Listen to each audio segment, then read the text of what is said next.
Private సెక్టార్లో సత్తయ్య కుటుంబం ప్రజాసేవ చేస్తుందని వారిని అభినందించారు మంత్రి వివేక్ వెంకటస్వామి.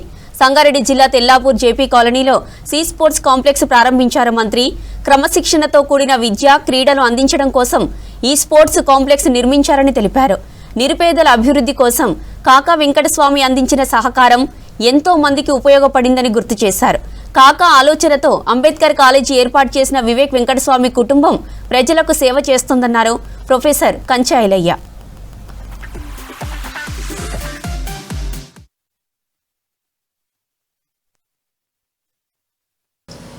ఒక పెద్ద స్పోర్ట్స్ కాంప్లెక్స్ ఇక్కడ కడుతున్నారు, మీరు రావాలి ఎలాగని చెప్పి వారు చెప్పడం జరిగింది.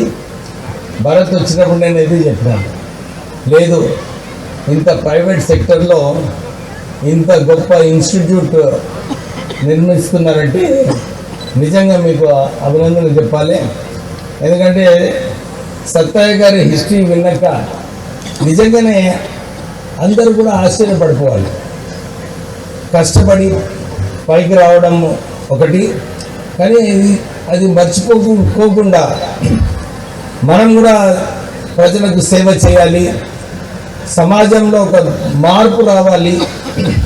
ఈ సమాజంలో ఏదైతే విషయాలు ఉన్నాయో వీరన్నిటి కూడా దూరం పెట్టి అవకాశాలు కల్పించాలని చెప్పి, అంటే నిజంగానే ఒక గొప్ప మనసుతో, ఎవరికైతే గొప్ప మనసు ఉంటుందో ఆ గొప్ప మనసు ఉండే వాళ్ళకే ఇన్ని మంచి ఆలోచనలు వచ్చి ఒక ఎడ్యుకేషనల్ ఇన్స్టిట్యూట్ స్థాపించి మళ్ళీ దాంతోపాటు ఒక పెద్ద స్పోర్ట్స్ కాంప్లెక్స్, అంటే నేను ఇలాంటి స్పోర్ట్స్ కాంప్లెక్స్ అయితే ఎక్కడ చూడలేదు. చాలా స్పోర్ట్స్ స్టేడియంస్ కాంప్లెక్సెస్కి వెళ్ళాను, కానీ ఇన్ని మంచి ఫెసిలిటీస్ ఒక ఇంటర్నేషనల్ స్టాండర్డ్గా ఏదైతే ఫెసిలిటీస్ చేస్తున్నారో ఆ డీటెయిల్డ్ వైజ్ మీరు ఏదైతే వెళ్ళినారో నిజంగా మీకు అందరికీ, మీకు మీ కుటుంబ సభ్యులకు అందరికీ కూడా అభినందనలు చెప్పాలి. దీంట్లో మనం చూస్తే ఈ ఆస్క్ ఈ స్పోర్ట్స్ కాంప్లెక్స్లో చూస్తే మనం చాలా నేర్చుకోవచ్చు. దాంట్లో ఒక క్రమశిక్షణ ఉంది, ఒక పట్టుదల ఉంది, ఒక తపన, ఒక ప్యాషన్, ఒక తపన కూడా మేము కూడా ఏదో ఒకటి సాధించాలి. ఆ సాధనలో ఏ త్యాగం చేసినా కానీ సరే, కానీ వరల్డ్ క్లాస్ స్టాండర్డ్గా చెయ్యాలని చెప్పి ఏదైతే తపన ఉందో దాన్ని నిజంగానే అభినందించాలి. ఇంత పెద్ద స్పోర్ట్స్ కాంప్లెక్స్, ఈ కాంప్లెక్స్ ఇంత ఆధునిక పద్ధతిలో తెల్లాపూర్ అనే ఒకనాటి అసలు తొండలు కూడా గుడ్డు పెట్టినటువంటి గ్రామం ఇది. ఆ గ్రామము దగ్గర ఇవాళ బీద పిల్లలకు 70% ట్రైనింగ్ ఇవ్వడానికి ఇక్కడ ఈ స్పోర్ట్స్ కాంప్లెక్స్ కట్టారు. అయితే Phule Ambedkar philosophical centre English training దేశం మొత్తం మీద శిక్షణ ఇస్తుంది. ఇది మాత్రం ఈ ప్రాంతపు బీద యువకులకు, కూలీలకు, ఇక్కడ మీరంతా లేబర్ ఉంటుంది. మొన్న జరిగిన కుల లెక్కలలో దగ్గర 2.5 లక్షల లేబర్ మైగ్రెంట్స్ హైదరాబాద్లో ఉన్నారు. దాంట్లో ఎక్కువ భాగం ఈ ప్రాంతంలో ఉంటుంది. వాళ్ళ కోసం బువ్వబండే కాదు, ఇప్పుడు వాళ్లకు స్పోర్ట్స్ ట్రైనింగ్ కనుక ఇస్తే ఈ బీద కుటుంబాలు, దళిత, వెనుకబడిన తరగతి, ఆదివాసీ కుటుంబాల నుంచి కనుక స్పోర్ట్స్ నేర్పిస్తే క్రికెట్ క్యాపిటల్ ఇక్కడి నుంచి వస్తారు. ఇది ఒక గవర్నమెంట్ ఇంత బాగా ఇంత స్టాండర్డ్లో చేయగలదని, అది మీటింగ్ పెట్టినా స్టాండర్డ్ ఉంటుంది, ఆయన ఏ కార్యక్రమం చేసినా స్టాండర్డ్ ఉంటుంది. అటువంటి స్టాండర్డు ఏంటి, ఆయనలో ఉన్న ప్రజ్ఞ ఏంటి, ఆయనలో ఉన్న శక్తి ఏంటి, ఆయనలో ఉన్నటువంటి మేధస్సు ఏమిటి, ఆయన ఏమీ లేదు, పట్టుదల కలిగిన వ్యక్తి. నా వంతు ఈ సమాజానికి ఏం చేయాలనే పట్టుదల, సంకల్పం, డెడికేషన్ ఉన్నటువంటి వ్యక్తి కాబట్టే ఇంత బృహత్తరమైన కార్యక్రమాన్ని తీసుకొచ్చి మరి కంచాయిలయ్య గారి లాంటి మేధావులను ఒక సహకారం తీసుకుని ఇంకా అనేక మంది మిత్రులు ఇక్కడ ఎవరైతే సహకరిస్తున్నారో వాళ్ళందరూ సహకారంతో ఇక్కడ దేశానికి ఉపయోగపడే మేధావులను తయారు చేసే సంస్థని, అకాడమీని స్థాపించి స్పోర్ట్స్ అనేది చాలా ముఖ్యమైన అంశం కాబట్టి ఈ స్పోర్ట్స్ అనగానే మాకు వివేక్ వెంకటస్వామి గారే గుర్తొస్తూ ఉంటారు. సమ్మర్లో రాష్ట్ర వ్యాప్తంగా పూడికతీత పనులు చేపట్టి చిన్న తరహా చెరువులన్నింటినీ పునరుద్ధరించాలని అధికారులను ఆదేశించారు మంత్రి ఉత్తమ్. పునరుద్ధరించిన చెరువులన్నీ వచ్చే వర్షాకాలంలో నీళ్లు కలకలలాడేలా చూడాలని సూచించారు. చిన్న నీటి పారుదల చెరువులపై రైతు సంక్షేమ కమిషన్ చైర్మన్ కోదండరెడ్డి ఆధ్వర్యంలో రూపొందించిన నివేదిక అభినందనీయమన్నారు. త్వరలో ఈ రిపోర్టును సీఎం రేవంత్కు పంపిస్తామని చెప్పారు. ఎర్రమంజిల్లోని ఇరిగేషన్ శాఖ కార్యాలయంలో సమీక్ష నిర్వహించారు మంత్రి ఉత్తమ్. చెరువులు పునరుద్ధరణకు జిల్లా స్థాయిలో ప్రత్యేక కమిటీల ఏర్పాటుపై అధికారులతో చర్చించారు మంత్రి.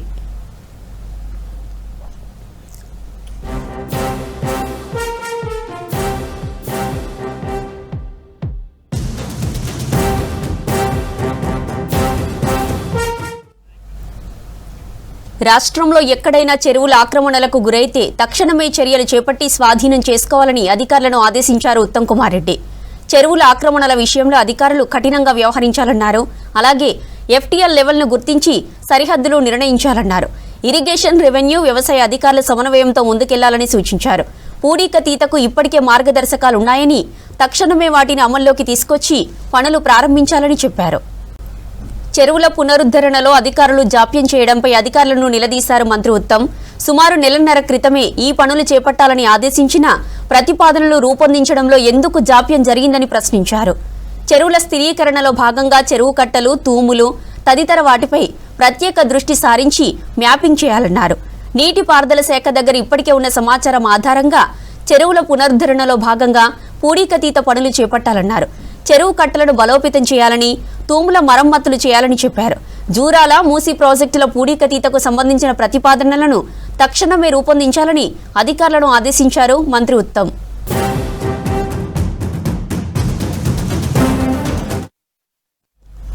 Sun Risers Hyderabad star batsmen Abhishek Sharma Karmanghat Hanuman ఆలయాన్ని సందర్శించారు. ఆలయ అధికారులు, అర్చకులు ఘనస్వాగతం పలికారు. అనంతరం ఆంజనేయ స్వామిని దర్శించుకుని ప్రత్యేక పూజలు చేశారు అభిషేక్ శర్మ. వేదాశీర్వచనం చేసి తీర్థ ప్రసాదాలు అందజేశారు అర్చకులు. హనుమాన్ సందర్శనకు సంబంధించిన ఫోటోలను తన ఇన్స్టాగ్రామ్ ఖాతాలో పంచుకున్నారు అభిషేక్ శర్మ.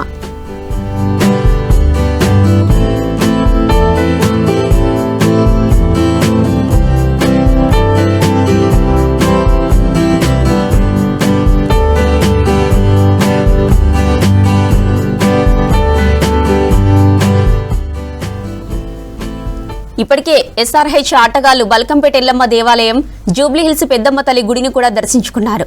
ఆలయ దర్శనాల అనంతరం అభిషేక్ శర్మ మంచి ఫామ్లో కొనసాగుతూ మ్యాచ్లలో వరుసగా హాఫ్ సెంచరీలు, సెంచరీలతో ఆకట్టుకుంటున్నారు. ఈ కార్యక్రమంలో ఆలయ ఈవో లావణ్య, చైర్మన్ సత్యనారాయణ రెడ్డి, ధర్మకర్తలు పాల్గొన్నారు. రేపు జరగనున్న మ్యాచ్లో ఎస్ఆర్హెచ్ జట్టు కోల్కతా నైట్ రైడర్స్తో తలపడనుంది.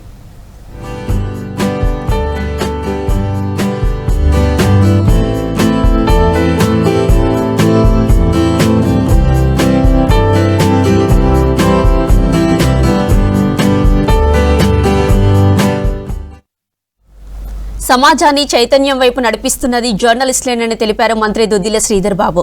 జర్నలిస్టులు వృత్తికి అంకితమై సమాజంలోని చెడుతనాన్ని తొలగించే ప్రయత్నం చేస్తున్నారని, అలాంటి వారిని అభినందించాల్సిన అవసరం ఉందని చెప్పారు. తమ సర్కార్ జర్నలిస్టుల సంక్షేమానికి కట్టుబడి ఉందని తెలిపారు మంత్రి. Congratulations. Come on, Aparna, quickly. Yes, thank you. Media. So can you please call Anjaneyalu Garu to please come on stage. Let us welcome him with a huge round of applause, ladies and gentlemen.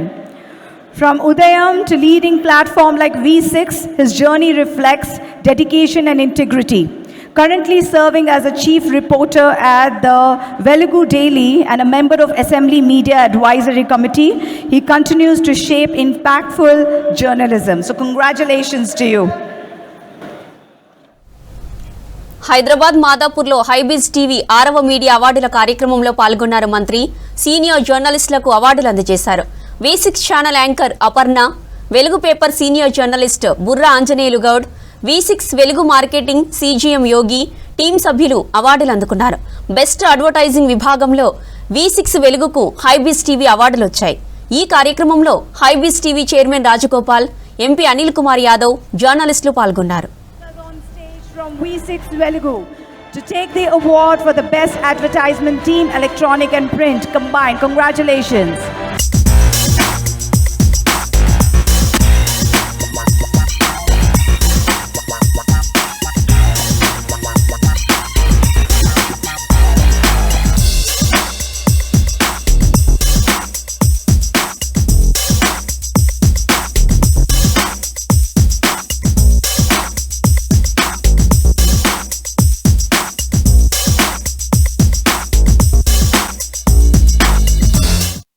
Why did I enter into the profession?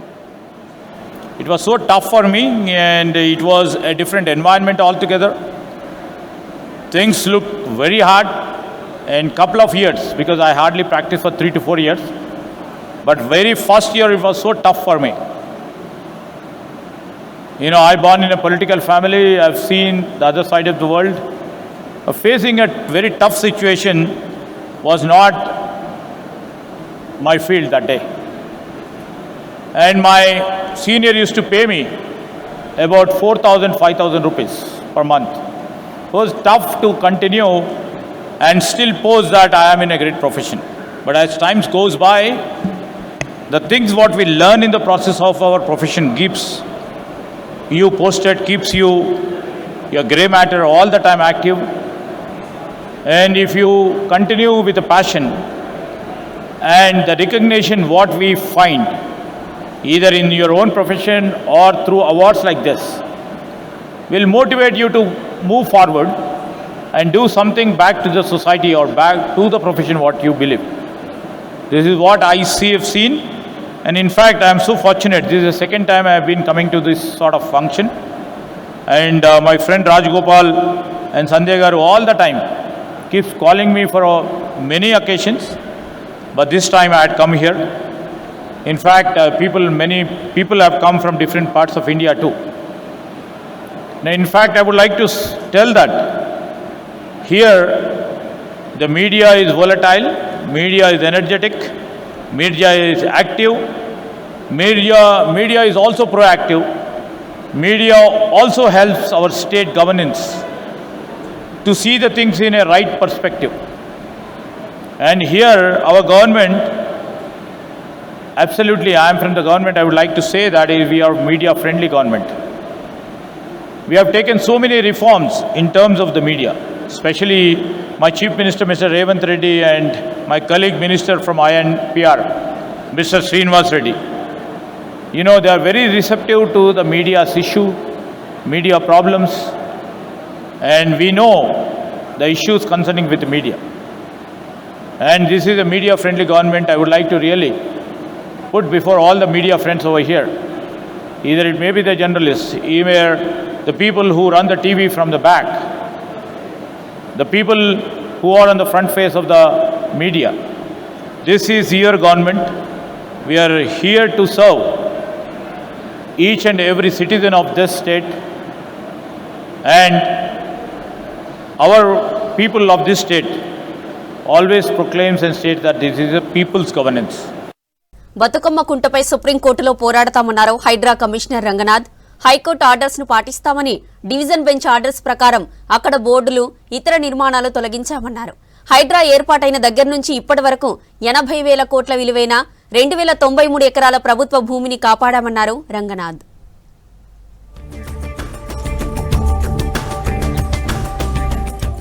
Survey of India ప్రకారం బతుకమ్మ కుంట గతంలో 10 ఎకరాల్లో ఉండేదన్నారు Hydraa commissioner Ranganath. వరదల నివారణకు చర్యలు తీసుకునేందుకు high court తమకు అనుమతి ఇచ్చిందని తెలిపారు.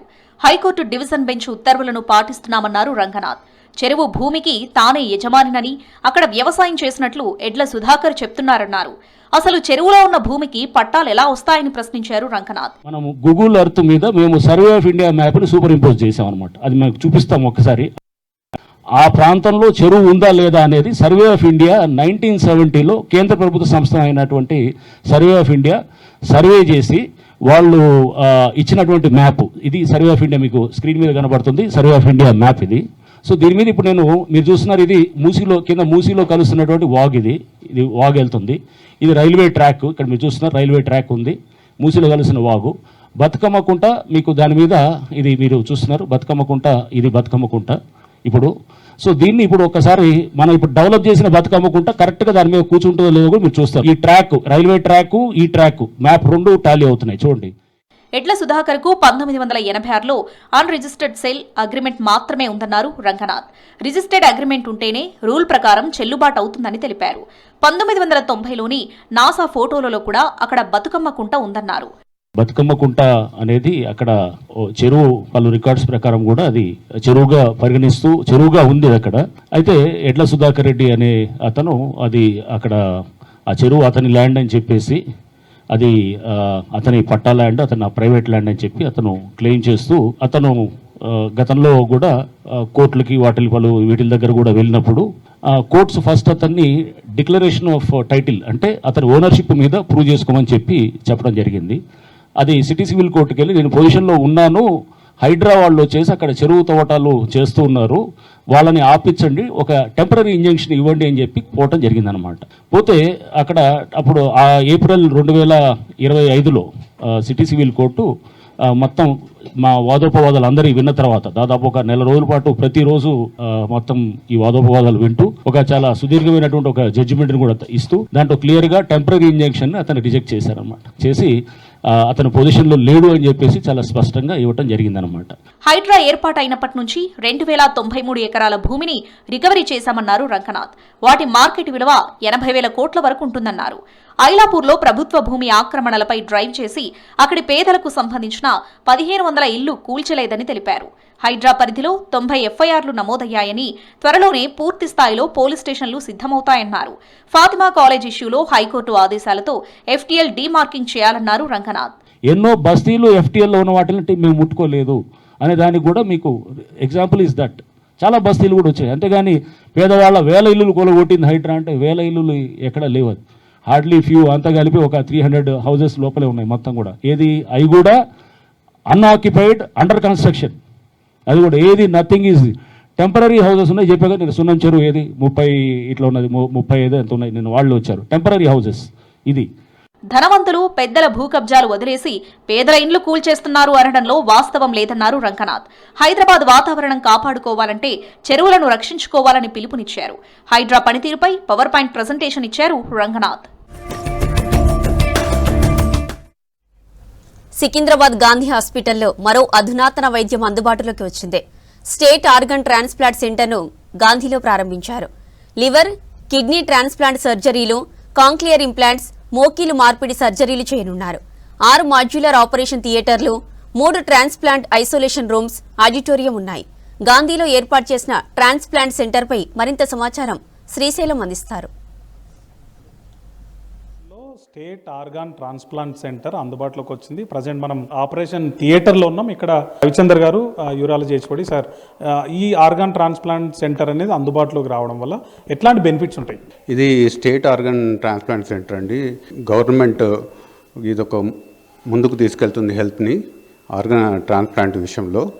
ఈ organ transplant state of the art మీరు చూడగలుగుతారు. State of the art care facilities తోటి ఇది నిర్మించబడుతుంది. ఇది స్టార్ట్ కాబోతుంది తొందరలో. దీనివల్ల kidney transplant there is lot of waiting ఉన్నది కిడ్నీ ట్రాన్స్ప్లాంట్ల గురించి. మనకు ఎవ్రీ ఇయర్ ఒక 1000 కేసులు యాడ్ అవుతూ ఉంటే మన స్టేట్లో 600-700 అవుతూ ఉన్నాయి.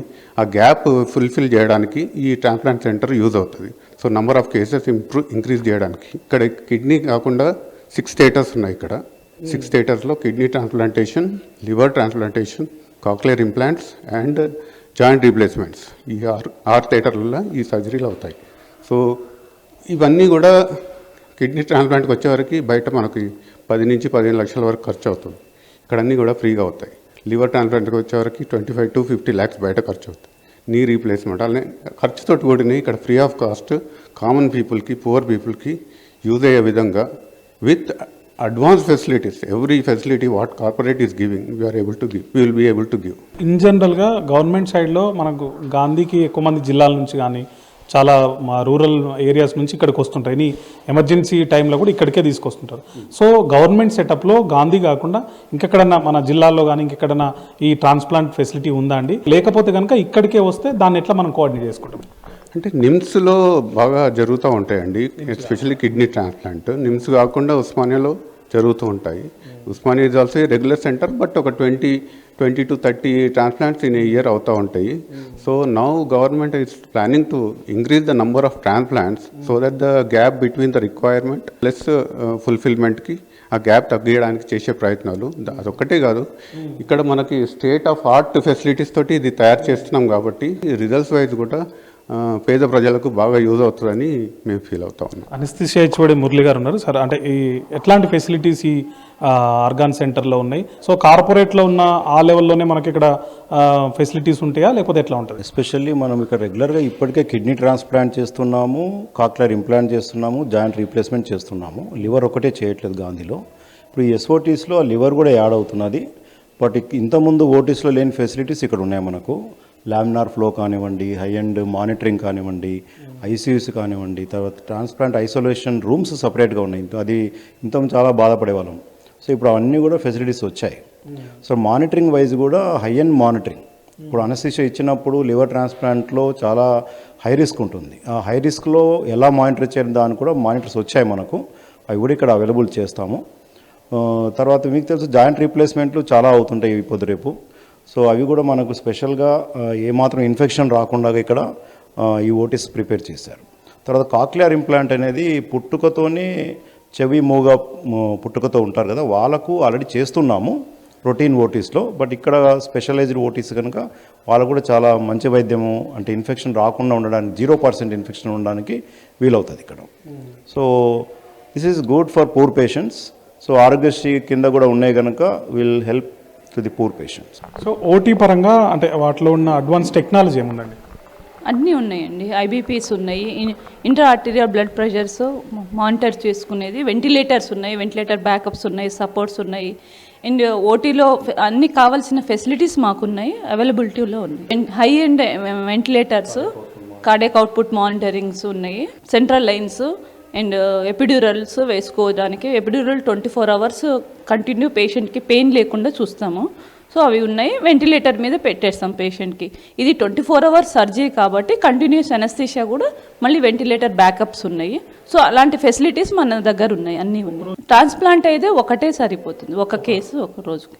రీనల్ ట్రాన్స్ప్లాంట్ ఒకటి, లివర్ ట్రాన్స్ప్లాంట్ ఒకటి సరిపోతుంది. ఒక థియేటర్లో ఒకటి సరిపోతుంది ట్రాన్స్ప్లాంట్కి. మిగతా కేసెస్ సర్జరీస్ అయితే రోజుకి 4-5 కేసులు చేస్తున్నాం జనరల్గా. Joint replacement, cochlear implant, laparoscopic cases.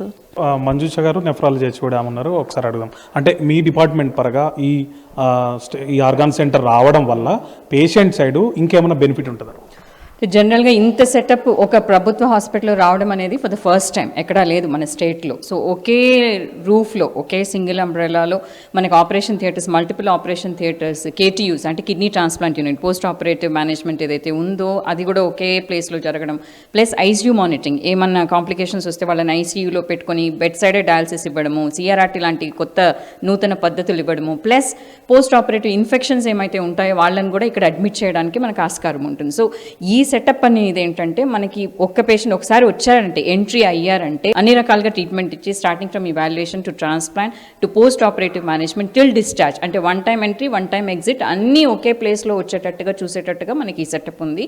So this is like multi disciplinary approach లాగా మనం ఇవ్వడానికి అవకాశం ఉంటుంది. అంటే ఇది పోర్ పేషెంట్స్కి చాలా ఉపయోగం. ఎందుకంటే ఆరోగ్యశ్రీ కింద జనరల్గా మనం ఇప్పుడు చేస్తున్నది ఏంటంటే ఉచితంగా చేస్తున్నాం. బట్ ఇంత పెద్ద సెటప్ అనేది, ఇంత క్లీన్ సెటప్, ఎసెప్టిక్ సెటప్, ఎక్కడైతే ఆపరేషన్ థియేటర్స్ కూడా అలానే ఆటో మేనేజ్మెంట్లో ఉండి సెప్సిస్ అనేది రాకుండా చూసుకోవడం అనేది for the first time. So it will always benefit the poor patients. బయట కార్పొరేట్ సెటప్లో చాలా మంది ఎఫోర్డబిలిటీ ఇష్యూస్ లేకనే చాలా మంది హాస్పిటల్ వరకు కూడా వెళ్ళరు. తర్వాత ట్రాన్స్ప్లాంట్ అంటే అండ్ డిలే కూడా చాలా ఉంటుంది. అండ్ ఇప్పుడు ఈ సెటప్ వల్ల ఆల్రెడీ గాంధీలో మనకి ఆల్రెడీ కిడ్నీ ట్రాన్స్ప్లాంట్స్ అనేవి ఆల్రెడీ ముందు నుంచి జరుగుతున్నాయి. కాక్లియర్ ట్రాన్స్ప్లాంట్స్తో కూడా చాలా మంది చిన్నపిల్లలు బెనిఫిట్ అవుతున్నారు. కానీ ఇట్లాంటి అసెప్టిక్ సెటప్ రావడం వల్ల ఏంటంటే ఇన్ఫెక్షన్ కంట్రోల్ ఉంటుంది. పోస్ట్ ఆప్ మెయిన్ ఐసీయూ సెటప్ బాగుంది కాబట్టి చాలా తొందరగా రికవరీ అయ్యే ఛాన్సెస్ ఉంటాయి. అండ్ ఫాలో అప్ బాగుంటుంది మెయిన్ థింగ్. ఇన్ని రోజులు లివర్ మనకి అవ్వట్లేదు కానీ బట్ ఒకవేళ లివర్ కూడా స్టార్ట్ అయితే కనుక వెరీ గుడ్ మూమెంట్. ఎందుకంటే పేషెంట్స్ చాలా బెనిఫిట్ అవుతారు ఇక్కడ. ఎందుకంటే బయట అఫోర్డబిలిటీ లేకనే కదా చాలామంది ఇబ్బందులు పడుతున్నది. సో ఇలాంటి సెటప్ ఇక్కడ రావడం అన్నది వెరీ గుడ్ ఇనిషియేటివ్. ఈ స్టేట్ ఆర్గాన్ సెంటర్ రావడం అనేది ఒక గర్వకారణంగా నిలుస్తుందని చెప్పి వైద్యులు అంటున్నారు. కెమెరామెన్ నగేష్తో శ్రీశైలం, V6 న్యూస్, హైదరాబాద్. ఏఐతో ప్రయాణికులకు రైళ్లతో పాటు ఇతర సమాచారం అందిస్తామని తెలిపారు SCR general manager Sanjay Kumar. సికింద్రాబాద్లోని రైల్ నిలయంలో అధునాతన ఇంటరాక్టివ్ విచారణ వ్యవస్థ లైవ్ డెమో ఇచ్చారు అధికారులు. బోలు ఏఐ సాఫ్ట్వేర్ను హైదరాబాద్ డివిజన్ మేనేజర్ అనిరుద్ పామర్ రూపొందించారని తెలిపారు అధికారులు. ఈ కార్యక్రమంలో దక్షిణ మధ్య railway general manager Sanjay Kumar, additional GM Satyaprakash, Hyderabad divisional railway manager Santosh, వివిధ శాఖల అధికారులు పాల్గొన్నారు.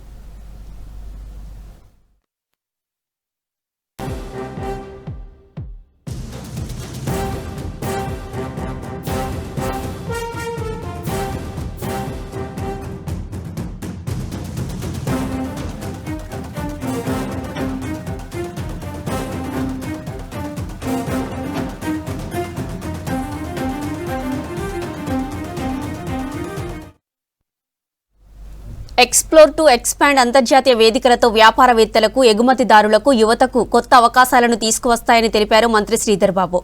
ఎక్స్ప్లోర్ టు ఎక్స్పాండ్ లోగోను ఆవిష్కరించారు మంత్రి. మొదటి అంతర్జాతీయ మిషన్ను సింగపూర్లో మే 21 నుంచి 24 వరకు నిర్వహిస్తామన్నారు సందీప్ కుమార్. వ్యాపారులు, ఎగుమతిదారులు, విద్యార్థులు పెద్ద ఎత్తున పాల్గొని ఈ అవకాశాలను వినియోగించుకోవాలని పిలుపునిచ్చారు. సందీప్ మక్తాల గారు మరొక కొత్త ఆలోచనతో ఈరోజున్న ఇక్కడ ఉన్న సాఫ్ట్వేర్ ఆంటర్ప్రెనర్స్కి ఇతర దేశాలకు సంబంధించిన అంశాల విషయంలో ఎంతవరకు వారి ఆలోచన విధానాన్ని, వారి మేధాశక్తిని, వారి ప్రోడక్ట్స్ని, వారి సర్వీసెస్ని ఇతర దేశాలకు ఏ విధంగా తీసుకెళ్లాలనే ఆలోచనతో ఈరోజు ఎక్స్ప్లోర్ టు ఎక్స్పాండ్, ఎక్స్ప్లోర్ కావాలి, ఎక్స్పాండ్ కావాలి, సక్సీడ్ కావాలి అని ఇక్కడున్న ఐటీ ఆంటర్ప్రెన్యూర్లకు సంబంధించిన అంశం విషయంలో ఒక వేదికను, ఒక ప్లాట్ఫామ్ని వారి ఆలోచనలు ముందుకు తీసుకెళ్లే ప్రయత్న భావం చేస్తా ఉన్న సందీప్ మక్తాల గారు, వారి టీం మెంబర్స్కి అందరికీ కూడా హృదయపూర్వకంగా అభినందన తెలియజేస్తా ఉన్నాను. మొత్తం ప్రపంచ దేశాల్లో ఉన్న మన తెలుగు వారికి, ప్రత్యేకంగా తెలంగాణ వాసులకు సంబంధించి నెట్వర్కింగ్ క్రియేట్ చేసి వారి క్యారియర్ గ్రోత్లో తన వంతు పాత్రను వహించాలని ఆలోచన చేస్తా ఉన్న సందీప్ గారు, తెలంగాణ ఐటీ శాఖ మంత్రి గారు శ్రీధర్ బాబు గారు ఒక గొప్ప ఇనిషియేటివ్స్ని లాంచ్ చేసుకోవడం జరిగింది. ఎక్స్ప్లోర్ టు ఎక్స్పాండ్ అనేటువంటి కార్యక్రమం. సో ఎక్స్ప్లోర్ టు ఎక్స్పాండ్ అనేటువంటి కార్యక్రమం వేరే కంట్రీస్లో చాలామందికి ఎక్స్పాన్షన్స్ చేయాలి అనుకుంటే వాళ్ళకి అవగాహన ఉండదు. సో ముఖ్యంగా మేము 3 కేటగిరీస్ని టార్గెట్ చేస్తూ ఈ యొక్క కార్యక్రమం తీసినాము. ఫస్ట్ వచ్చేసి బిజినెసెస్. చాలామంది బిజినెసెస్ ఇక్కడ బిజినెస్ పెద్ద ఎత్తున చేస్తూ ఉంటారు, స్టార్టప్స్ కావచ్చు, స్కేలప్స్ కావచ్చు.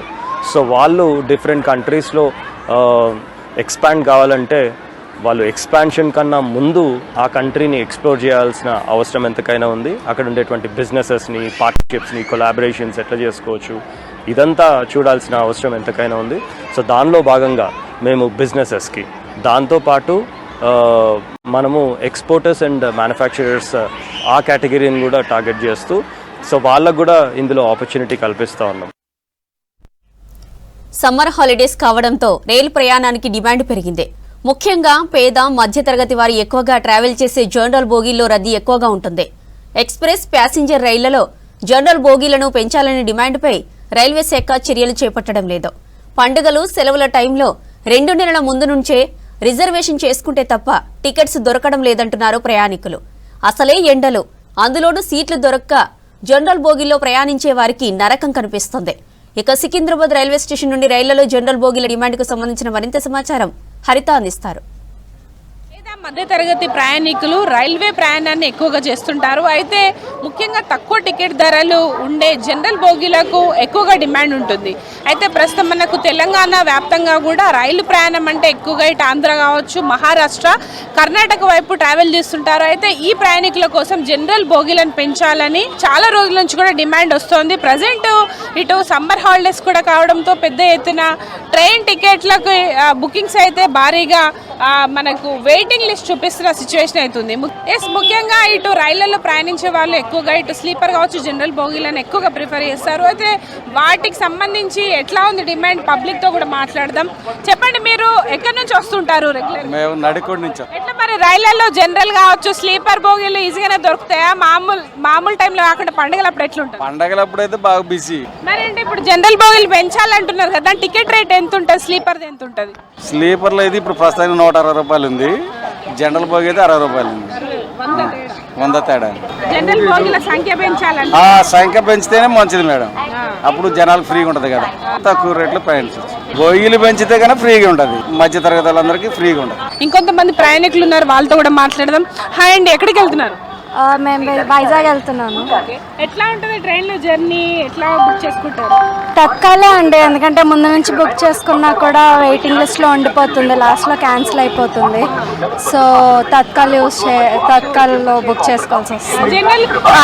300 to 400 రూపీస్ డిఫరెన్స్ ఉండొచ్చు అని నేను అనుకుంటున్నాను. జనరల్ బోగీస్ ఎట్లా ఉంటాయండి? సాధారణంగా బుకింగ్ కానప్పుడు వెళ్ళిపోతుంటారు కదా, జనరల్కి ఎట్లా ఉంటుంది? అంటే మేబీ చాలా క్రౌడెడ్గా ఉండొచ్చు అండ్ చాలా సఫకేటింగ్గా ఉంటుంది. టికెట్ లేని వాళ్ళు కూడా ఎక్కుతూ ఉంటారు అప్పుడప్పుడు. సో అంటే నార్మల్గా రేట్స్ మీడియోకర్ రేంజ్లో ఉంటే ఏసీ అందరు అఫోర్డ్ చేసుకోగలరు, బట్ అఫోర్డబుల్ రేంజ్లో లేకపోతే ఆప్షన్ లేక మరి జనరలే చేసుకుంటారు. సో ఎక్కడి నుండి వస్తున్నారండి మీరు? రైలు ప్రయాణం చేస్తుంటారా రెగ్యులర్గా? ఇక పిడుగురాల నుంచి హైదరాబాద్ వస్తుంటాం. ఇక్కడ నుంచి రావడానికి పోవడానికి మాకు ఎక్కువగానే ఇబ్బందిగా ఉంది. కనీసం 200 రూపాయలు అవుద్ది, పౌండ్ రౌండ్ 400 అవుద్ది. అయితే ఈ జనరల్ కంపార్ట్మెంట్ ఎక్కువగా ఉంటే చాలా మంచిది, ప్రయాణానికి చాలా ఇబ్బందిగా లేకుండా ఉంటుంది. లేబర్కి అయితే కొంచెం కూలి పని చేసుకునే వాళ్ళకైతే వాళ్ళకి ఇంకా ఎక్కువగా పెంచితే ఇబ్బంది లేకుండా ఉంటుంది. ఎక్కువగా డబ్బు గల వాళ్ళే రిజర్వేషన్ చేయించుకొని వెళ్తున్నారు, కానీ పేదరికం చాలా ఇబ్బంది పడతా ఉంది. ఎక్కువ పెంచాలని నా అభిప్రాయం. సామాన్య మధ్యతరగతి ఎక్కువ రైలు ప్రయాణం వాడుతుంటారు, వాళ్ళకు సంబంధించిన కోచ్లను తక్కువ ఉంటాయి కదా, ఎట్లా ఉంది మరి? వాళ్ళకి సంబంధించిన ఎక్కువగా పెడితే ఇంకా మంచిది. ఎక్కువగా మధ్యతరగతి వాళ్ళే కూలి పని చేయడానికి ఎక్కువగా వస్తుంటారు. వాళ్ళు రిజర్వేషన్ చేయించుకోవడానికి మార్గం లేదు, చేయించుకోకుండా ప్రయాణం చేస్తేనే ఇబ్బంది పడుతున్నారు. మెట్ల మీద కూర్చోవటం, అక్కడ కూర్చోవడం ఎక్కువగా పెంచితే ఇబ్బంది లేకుండా ఉంటుంది. చాలా మంది జనరల్ కోచ్లు పెంచాలంటున్నారు, అంత క్రౌడ్ ఉంటారా సార్? ఉంటుందమ్మా, క్రౌడ్ ఉంటుంది. విశాఖపట్నం సైడ్ వెళ్ళేది అంటే విజయవాడ, రాజమండ్రి, విశాఖపట్నం వెళ్ళే ట్రైన్స్ మాత్రం ఎన్ని పెంచినా తక్కువే, అన్ని ట్రైన్లు ఫుల్లే. ఇప్పుడు రెండు ట్రిప్పులు వేస్తుంది వందే భారత్, ఉదయం ఒకసారి, మధ్యాహ్నం 2:30కి ఒకసారి, అయినా కూడా అవి ఫుల్గానే ఉంటున్నాయి. అవి కూడా రిజర్వేషన్ దొరకట్లేదు, ఖాళీ దొరకట్లేదు. ఈ దానిలో అయితే 3 ఉన్నాయి, విశాఖలో అయితే 3 కోచ్లే ఉంటాయి, గోదావరిలో కొన్ని ఉన్నాయి, అవి కొద్దిగా ఇబ్బంది. అంటే ఎట్లా తిరుపతి కానీ అరుణాచలం ఇట్లాంటి పుణ్యక్షేత్రాలకు రెగ్యులర్గా వెళ్తారు కదా, ఎట్లా ఇబ్బంది అవుతుంది అన్న? దానివల్ల ఇబ్బంది కదా, టికెట్ ఎంత ఫాస్ట్ ఉంటే అంత ఆన్లైన్ కాబట్టి ఇంకా ఫాస్ట్గా వేస్తే ఇంకా బాగుంటుంది అని కోరుకుంటున్నాను. జనరల్ బోగిలో మొత్తం ఇరుకులాట ఉంది కాబట్టి ఇంకా కొంచెం పెంచాలని, తక్కువ టికెట్ రేట్ ఉండాలా, మిడిల్ క్లాస్ ఫ్యామిలీ గిట్ట మంచి ఎక్కేటట్టు ప్రయాణం చేసేటట్టు ఉండాలని. ఆ త్వరితగతిన చర్యలు తీసుకోపోవడంతో ఇటు ప్రయాణికుల నుంచి కూడా ఒత్తిడి పెరుగుతోంది. అయితే రానున్న రోజుల్లో అయినా రైల్వే ప్రయాణాన్ని ఎక్కువగా చేసే సాధారణ మధ్యతరగతి వారికి ఈ జనరల్ కోచ్ల సంఖ్యను పెంచి వారికి సుఖవంతమైన రైల్వే ప్రయాణాన్ని అందించాలని కోరుతున్నారు. ఇది ప్రజెంట్ తెలంగాణలో రైలు ప్రయాణం, దాంతోపాటు సాధారణ బోగీలకు సంబంధించిన ఇన్ఫర్మేషన్. కెమెరా పర్సన్ సాయితో హరిత, V6 న్యూస్, సికింద్రాబాద్ నుంచి. సికింద్రాబాద్ బోయిన్పల్లిలో సుడో పోలీసులు హల్చల్ చేశారు. తనిఖీల పేరుతో మహిళను నమ్మించి బంగారం దోచుకెళ్లారు. నేరం జరిగే ప్రదేశం అంటూ వాహనదారులు పాదచారులను ఆపి బంగారం తీసి దాచిపెట్టుకోవాలంటూ బెదిరించారు. వారి టీంలోనే కొందరు వాహనదారులుగా బంగారం తీసే జేబులో వేసుకుని వెళ్లిపోగా అది చూసి నమ్మిన ఓ మహిళ బంగారం బ్యాగ్లో వేసుకుంది. బంగారం అలా వేయవద్దంటూ పేపర్లో కట్టి బ్యాగ్లో వేసినట్టు సుడో పోలీసు నటించాడు. ఇంటికి వెళ్లాక బ్యాగ్లో బంగారం కనిపించకపోవడంతో వెంటనే కంగుతిన్న మహిళ పోలీసులకు ఫిర్యాదు చేసింది. స్పాట్కు చేరుకున్న పోలీసులు సీసీ కెమెరాల ఆధారంగా నిందితుల వీడియోలను గుర్తించారు. బాధితురాలు ఇచ్చిన ఫిర్యాదుతో నిందితుల కోసం వెతుకుతున్నారు.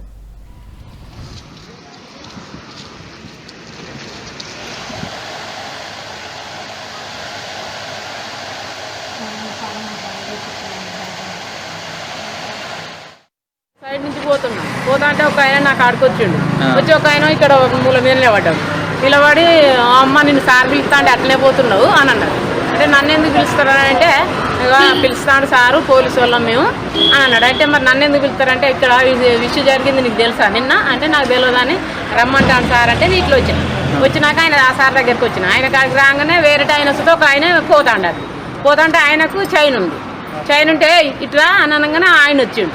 ఆయన రాగానే చైన్ది నిన్న ఇక్కడ విషయం జరిగింది నీకు తెలియదు అంటే మాకు తెలియదు అని అంటే పేపర్కి ఇచ్చి చూడలేదంటే చూడలేదని ఆయన అన్నాడు. నేను అన్నా అది అనగానే ఆయన తీసి ఇందే అల్ల ఎత్తింది అంటే ఏముందని జేబులు వేసుకున్నాడు. ఆయన వెళ్ళిపోయినాక ఇక అమ్మ తీసుకోవాలంటే నేను మాది గిన్నె ఇల్లు నీ శనివారం పూజ చేసుకున్నా తీయనని అన్నా.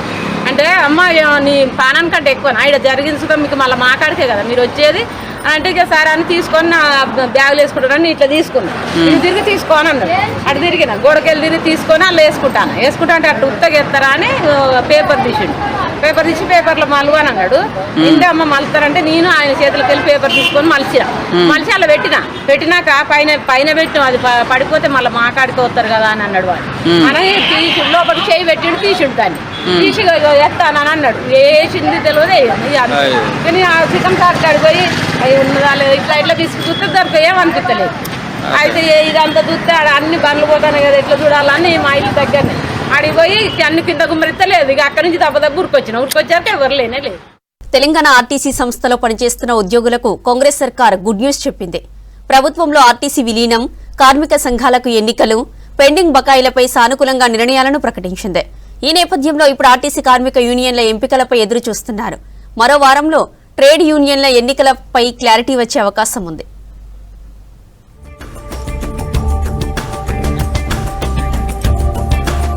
ఆర్టీసీలో దశాబ్దాలుగా పెండింగ్లో ఉన్న సమస్యలకు శాశ్వత పరిష్కారానికి కాంగ్రెస్ ప్రభుత్వం ముందడుగు వేసింది. ఆర్టీసీ కార్మికుల 32 డిమాండ్లను నెరవేర్చాలంటూ చేపట్టిన సమ్మె 3వ రోజే ప్రభుత్వం అన్నీ తీర్చుతామని హామీ ఇచ్చింది. ప్రధాన డిమాండ్లైన ఆర్టీసీ విలీనం, ట్రేడ్ యూనియన్లకు ఎన్నికలు, పీఆర్సీ పెంపు అంశాలపై ప్రభుత్వం సానుకూల నిర్ణయం తీసుకుంది. ప్రభుత్వంలో విలీన ప్రక్రియకు కమిటీ వేస్తామని హామీ ఇచ్చింది.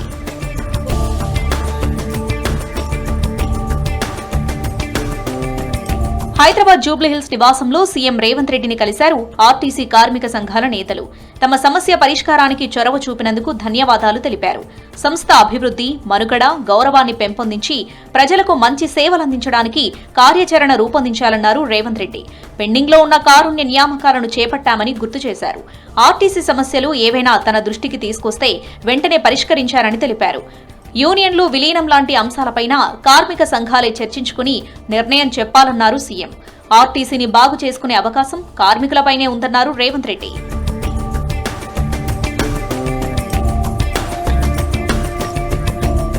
కార్మిక సంఘాల ఎన్నికలపై ఆర్టీసీ యాజమాన్యం సానుకూలంగా ఉందంటున్నారు ట్రేడ్ యూనియన్ నాయకులు. ఎన్నికల ప్రక్రియలో భాగంగా కార్మిక శాఖకు సంఘాల నమోదు ప్రక్రియ చేయనున్నారు. ఆర్టీసీ కార్మికుల ఎన్నికలకు అంగీకరించిన ప్రభుత్వానికి, ఆర్టీసీ యాజమాన్యానికి కృతజ్ఞతలు చెప్పారు ఆర్టీసీ నాయకులు. యూనియన్ కాదు, ఖాళీ మీరు అసోసియేషన్ వచ్చి మాట్లాడండి, కానీ యూనియన్ ఒప్పుకోమని చెప్పారు. అది కానూన్కు విరుద్ధం, చట్టానికి విరుద్ధం. అదే దాదాపు 10 ఏళ్ల దాకా అట్లా జరిగింది. దాని తర్వాత ఇప్పుడు అందరు కార్మిక యూనియన్లు కలిసి ప్రొటెక్ట్ చేయడంలో మరి కార్మికుల యొక్క ముఖ్యమైన సమస్య యూనియన్ రికగ్నైజ్ చేయటము, యూనియన్తో సంప్రదింపులు చేయటము, యూనియన్తో మాట్లాడే సమస్యలు పరిష్కారం చేయటము అనే సిద్ధాంతాన్ని వాళ్ళు ఒప్పుకోవటం వల్ల ఇది చాలా పెద్ద అచీవ్మెంట్ ట్రేడ్ యూనియన్ గురించి అని మేము మనవి చేస్తున్నాం. ఇక మిగిలితే ఇండస్ట్రీ చాలా కష్టాల్లో ఉంది, లాసులు నడుస్తుందని చెప్తున్న గవర్నమెంట్. అందులో ఇలా ఫ్రీ ఉమెన్స్ వాళ్ళకి ఇచ్చిన దాంట్లో మరి అది కూడా ఆర్థికంగా భారం అవుతుంది. ఇవన్నీ భారాలు మరి గవర్నమెంట్ వాళ్ళు వెల్ఫేర్ కింద తీసుకొని చేస్తుంది కాబట్టి ఇండస్ట్రీ కొంత ఫైనాన్షియల్ సపోర్ట్ చేయాలి. మరి ఆర్టీసీలో ప్రస్తుతం 11 యూనియన్లున్నాయి. రాష్ట్ర వ్యాప్తంగా 38,000 మంది ఆర్టీసీ ఉద్యోగులు పనిచేస్తున్నారు. హక్కుల సాధనకు యూనియన్లు ఉపయోగపడతాయన్నారు కార్మికులు. 2019లో సమ్మె కాలంలో ట్రేడ్ గుర్తింపు సంఘాలను ఎత్తేసింది గత బీఆర్ఎస్ ప్రభుత్వం. అప్పటి నుంచి కార్మికుల సమస్యలను చెప్పేవారు లేరన్నారు యూనియన్ నాయకులు. ప్రధానంగా మళ్ళీ యూనియన్ అనే ప్రకటిస్తూ మళ్ళీ ప్రభుత్వంలో విలీనము మరి లేట్ అయ్యేటువంటి ప్రమాదం ఉంది కాబట్టి యూనియన్ ఎలక్షన్లు అయితే మళ్ళీ 2 ఏళ్ల వరకు ఎన్నికలు ఉంటాయి. మరి అప్పటి వరకు కాలపరిమితి ఉంటుంది కాబట్టి అది కాకుండా ఆర్టీసీ ఉద్యోగులను ప్రభుత్వంలో విలీనం చేసే అన్ని సమస్యలకు ఒకటే పరిష్కారం అవుతుంది. ఇది తెలంగాణ జాతీయ మజ్దూరులను మరి గవర్నమెంట్ కూడా విజ్ఞప్తి చేస్తూ ఉన్నది. గౌరవ ముఖ్యమంత్రి గారికి, రాష్ట్ర రవాణా శాఖ మంత్రి గారికి, సౌహృదయంతో ఆలోచన చేసి యావత్ ఆర్టీసీ ఉద్యోగుల చిరకాల వాంఛ ఆర్టీసీ ఉద్యోగులను ప్రభుత్వంలో విలీనం చేయాలనేటువంటిది అందరి సంకల్పము. ఆ యొక్క సంకల్పం నెరవేరితే ఆర్టీసీ మొత్తం కూడా మీకు రుణపడి ఉంటుంది. అదేవిధంగా ఆర్టీసీ ఉన్నంత వరకు మీ యొక్క పేరు కూడా చిరస్థాయిగా ఉంటుంది. దాన్ని గుర్తించాల్సిన అవసరం ఉంది. విలీనం వైపే మెజారిటీ యూనియన్లు మొగ్గు చూపుతూ ఉండగా మరికొన్ని యూనియన్లు గుర్తింపు సంఘం ఎన్నికలకే పట్టుబడుతున్నారు. గుర్తింపు సంఘం ఎన్నికలను నిర్వహించడంతో కీలకమైన డిమాండ్ నెరవేర్చినట్టు అవుతుందని భావిస్తుంది ప్రభుత్వం. కార్మికులు, ఉద్యోగుల సమస్యలపై ఫిర్యాదులొస్తే వెంటనే పరిష్కరించాలని ఆదేశించారు RTC MD Nagireddy.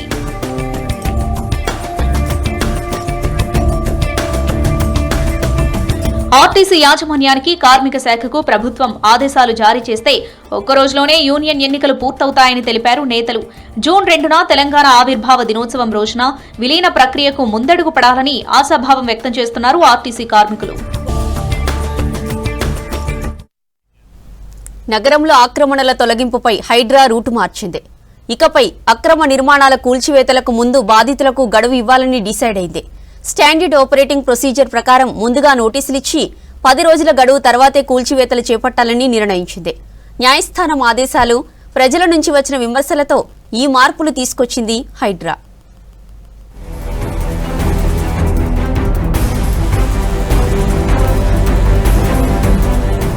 Greater Hyderabad లో అక్రమ నిర్మాణాలపై కఠిన చర్యలు తీసుకుంటోంది హైడ్రా. చెరువులు, నాలాలు, పార్కులు, ప్రభుత్వ భూములపై అక్రమంగా నిర్మించిన ఇళ్లు, షెడ్లు, కమర్షియల్ నిర్మాణాలను బుల్డోజర్లతో కూల్చివేస్తోంది. ముందస్తు సమాచారం లేకుండా కూల్చివేతలు జరగడంతో స్థానికులు, ఇళ్లల్లో ఉన్నవారు తీవ్ర ఇబ్బందులు పడేవారు. హైడ్రా అధికారులు నోటీసులు ఇవ్వకుండా ఇళ్లను కూల్చుతున్నారని కోర్టులను ఆశ్రయిస్తున్నారు ప్రజలు. దీంతో కూల్చివేతలకు ముందు ఎలాంటి విధానం అనుసరిస్తున్నారు, బాధితులకు సమయం ఇస్తున్నారా అనే అంశాలపై వివరణ కోరింది కోర్టు. దీంతో అక్రమ నిర్మాణాలపై చర్యలకు ముందుగా నోటీసులు జారీ చేయనుంది హైడ్రా. కనీసం 10 రోజులు గడువిస్తూ ఆలోపు ఇళ్లను ఖాళీ చేయాలని సూచించనున్నారు అధికారులు.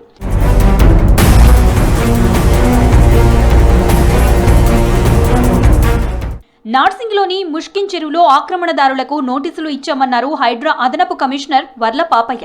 నిర్ణీత గడువులో ఖాళీ చేయాలని ఆదేశించారు. చెరువుల పరిరక్షణతో పాటు ప్రజలకు సమయం ఇచ్చే విధానాన్ని అమలు చేశారు. చెరువు ఎఫ్ఎల్టీలో గుడిసెలు వేసుకున్న వారు ఇబ్బందులు పడకుండా ఖాళీ చేయడానికి 10 రోజులు టైం ఇచ్చామని తెలిపారు. గుడిసెలు ఖాళీ చేసిన అనంతరం ముష్కిన్ చెరువును అభివృద్ధి చేస్తామన్నారు వర్ల పాపయ్య. ముష్కిన్ చెరువు అనే నార్సింగ్ ఏరియాలో ఉన్నాము. సో ఇది లోకల్ కమ్యూనిటీ వాళ్ళు కంప్లైంట్ చేశారు, ఈ చెరువు ఆక్రమణకు గురవుతుందని. దాంట్లో భాగంగానే లోకల్ ఇరిగేషన్, రెవెన్యూ వాళ్ళు, అలానే హైడ్రా అధికారులు అందరూ ముస్కిన్ చెరువుకి విజిట్కి వచ్చాము. సో దీంట్లో మేము వెరిఫికేట్ చేసినప్పుడు ఈ 52 ఎకరాల్లో ఎఫ్టీఓలో ఉన్న భాగంలో అక్కడక్కడ కొన్ని గుడిసెలు వచ్చాయి. సో వారికి గత 3 నెలలుగా మేము రిక్వెస్ట్ చేస్తా ఉన్నాం ఖాళీ చేయమని. సో మరొక మారు ఇక్కడ అందరూ అధికారులు క్షేత్రస్థాయిలో పరిశీలించి ఈ 10 రోజుల్లో వాళ్ళు ఖాళీ చేసినట్లయితే ఈ లేకును డెవలప్ చేద్దామని హైడ్రా ఉద్దేశంతో ఉంది. కాబట్టి మీ ద్వారా మరి ప్రజలకు కూడా విజ్ఞప్తి చేసేది, ఈ ఎక్కడైతే లేకులలో ఇలాంటి గుడిసెలు కానీ కన్స్ట్రక్షన్స్ ఎక్కడైతే వచ్చాయో కట్టకూడదని రిక్వెస్ట్ చేస్తా ఉన్నాం.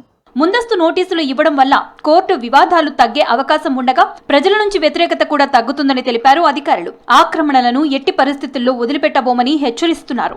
నార్సింగ్లోని ముష్కిన్ చెరువు ఆక్రమణల విషయంలోనూ చర్యలు తీసుకుంటామన్నారు హైడ్రా కమిషనర్ రంగనాథ్. అక్కడ వేసుకున్న కూల్చివేతలపై ముందుగానే నోటీసులు ఇచ్చామని తెలిపారు. ముష్కిన్ చెరువు is in the heart of Narsingi లో ఉంది. అక్కడ కూడా మేము ల్యాండ్ అదంతా కూడా అది చెరువు ల్యాండ్ ఎఫ్టీఎల్ మార్క్ చేసిన దాంట్లో ఎవరైతే కొంతమంది ఈ ఇల్లు, షెడ్లో అంటే గుడిసెలు వేశారో వాళ్ళందరూ కూడా హైడ్రా టీం వెళ్ళి ముందుగానే వాళ్ళకి హెచ్చరించడం జరిగిందన్నమాట. చేసి సఫిషియెంట్ టైము మీకు 10 రోజులు ఇస్తున్నాము అది ఖాళీ, ఎందుకంటే అది ఎఫ్టీఎల్ ల్యాండ్లో మీరు ఇది చేయకూడదు.